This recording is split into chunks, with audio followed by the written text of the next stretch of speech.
ខ្មែរត្រង់ស្រាចំការ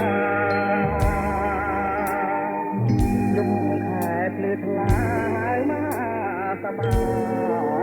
យមន្តដាំងមានក្រមានទាំងឡាយរកស្រីចិត្តងាយគ្រប់កាយគ្មានមក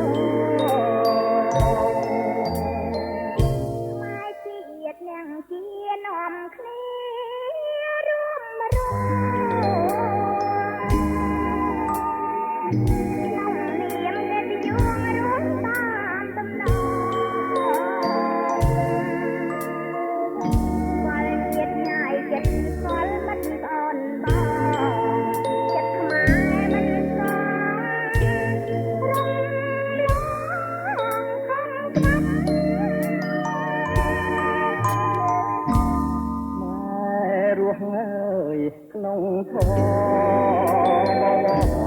វត្តព្រះពុទ្ធណាងញាខ្មែរធំត្រង់ប្រាប់ខ្មែរជាអ្នកជាមិនអាងចាំកាប់ខ្លាចខុសនឹងច្បាប់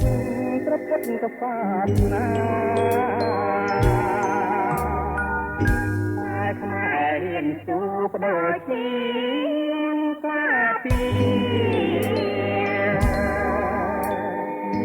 បើកាន់ទួងមាចាំវាប្រហា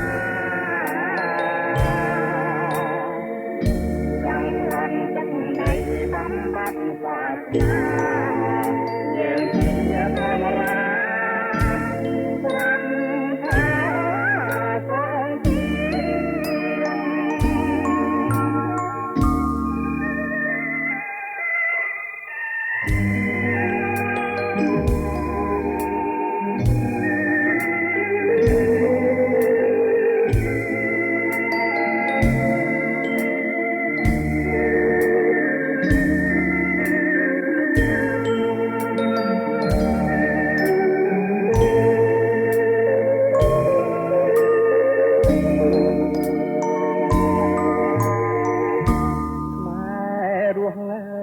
ក្នុងធម៌បវរ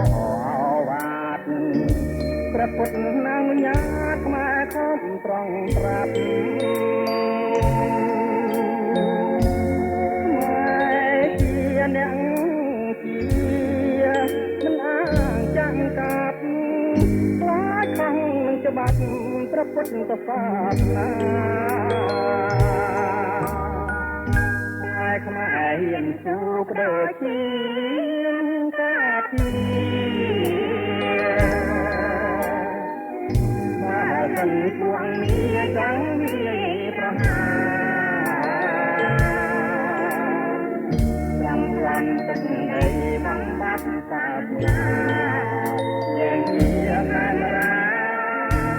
ប្រាប់ថាសូម